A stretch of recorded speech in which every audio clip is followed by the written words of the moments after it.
Is Britain's new ship-launched kamikaze drone a powerful answer to Putin's drone warfare, or is it simply arriving too little, too late to really change the game at sea? After years of tough talk about future warfare and drones, why is the UK only now testing true ship-based strike drones, and what finally forced London to move from words to action? Is this test the first real sign that something far more massive is coming for Putin, a hint of a new Western drone arsenal being quietly built for the next phase of the war? All this comes as reports say Russian drones were spying on Europe's nuclear sites for 18 months, raising the question, is Britain now racing to catch up after being caught off guard? With Russian drones allegedly hovering over nuclear submarine bases and key airfields, is London using this new weapon to send a message that those days of one-sided surveillance are over? Or is this latest move itself proof that Putin's forces have been able to threaten Western assets almost any time they want, forcing NATO navies to rethink how exposed they really are? Amid explosive claims that Russian drones have been spying on NATO, Britain has begun testing strike drones launched directly from its warships at sea. On July 3, the Royal Navy successfully launched a strike-capable drone from a warship at sea, proving that frontline vessels can now fire kamikaze systems far from land. The trial marked the first ship-based launch of the NYN one-way effector drone, a new class of naval weapon designed to hit targets once and not come back. The test was carried out off England's south coast from the experimental ship 15 Patrick Blackett, a floating lab built to trial cutting-edge naval technology. The autonomous drone was pre-programmed before launch to fly out on its own and strike a designated target, without any pilot sitting behind a joystick. The system was fired from a simple deck-mounted launcher while the ship was still underway, showing it can be used on the move in real combat conditions. This trial feeds directly into Britain's plan to build a hybrid navy, where traditional crewed warships fight side by side with swarms of uncrewed drones and autonomous systems. The NYN one-way effector sits under Project Vantage, a Royal Navy push to fast-track new maritime strike drones into frontline service.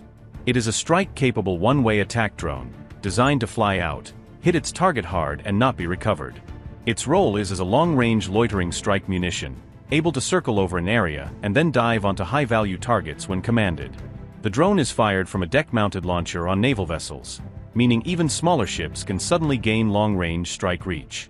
It uses autonomous, pre-programmed navigation, following a planned route and attack profile laid in before launch.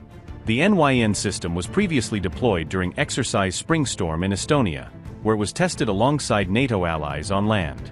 Defense giant BAE Systems manufactures the drone, positioning it as part of Britain's growing family of homegrown unmanned weapons.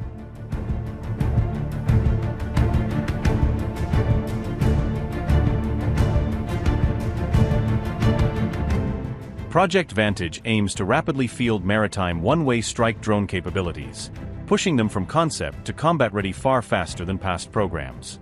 The project brings together Navy, Army and Air Force teams to write a new drone doctrine for the fleet, changing how Britain fights at sea.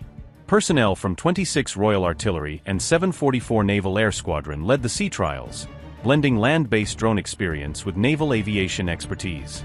Notably, Britain's current defence investment plan sets aside around £5 billion specifically for drone capabilities across the services.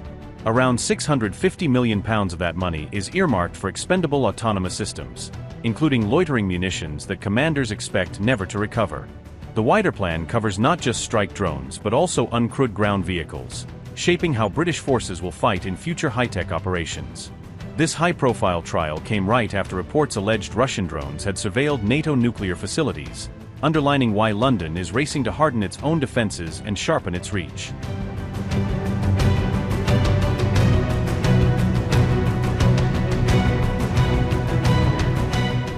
Investigators say Russian drones were allegedly launched from covert shadow fleet vessels, flying in to spy on NATO sites before disappearing back over the sea. A report from the International Institute for Strategic Studies links 144 drone incidents across Europe to what it describes as a single, suspected Russian surveillance campaign.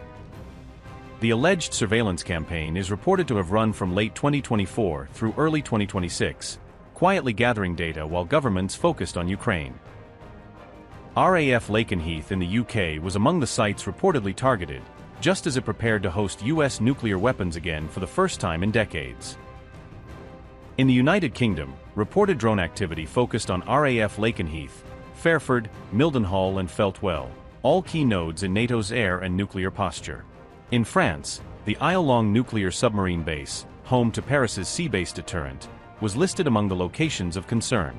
In Belgium, drones were reportedly sighted near Kleinbrogel Air Base, long suspected of hosting U.S. nuclear gravity bombs.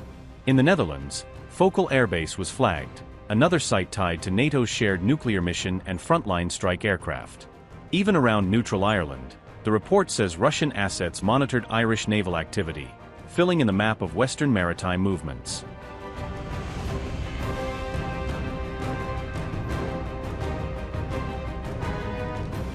The report concludes that many drones were likely launched from dark-sailing Shadow Fleet ships, merchant-style vessels operating with their identities masked. Some of these ships reportedly switched off their trackers during operations, vanishing from civilian systems while they deployed and recovered drones. Researchers believe certain vessels acted as drone recovery or signal relay platforms, extending the range and persistence of unmanned flights over Europe. The campaign is said to draw heavily on tactics first refined in the Ukraine war, where Russia learned how to blend commercial shipping and military surveillance.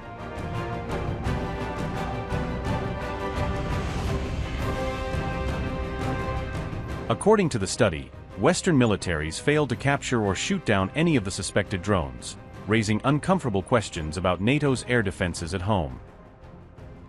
In Britain, a police helicopter reportedly tracked drones but was ordered to pull back over safety concerns, leaving the aircraft to disappear into the night.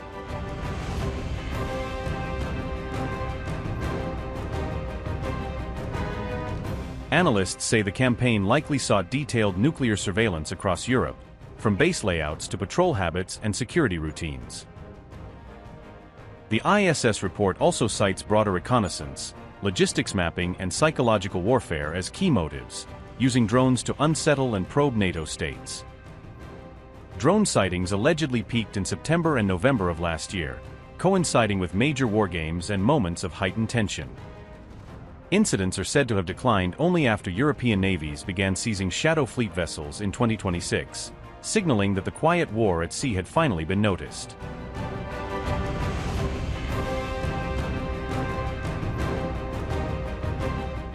A new report has claimed that China and Russia quietly deepened their military partnership through a covert training program. A Reuters investigation published on July 1 detailed how China's military allegedly trained Russian forces during 2025. According to the Reuters report, Russian President Vladimir Putin personally approved the classified military training initiative. Putin's defense minister, along with 4 senior Russian and Chinese generals, was reportedly kept fully informed of the program. A delegation from the Russian armed forces allegedly traveled to China to undergo specialized training at People's Liberation Army facilities. Russia's deputy commander of the land forces reportedly led the visiting military delegation throughout the program in China. The reported curriculum included radiological, chemical and biological warfare as part of the specialized military instruction. However, China's foreign ministry firmly denied that any such military training exercises had taken place with Russian forces, according to Reuters.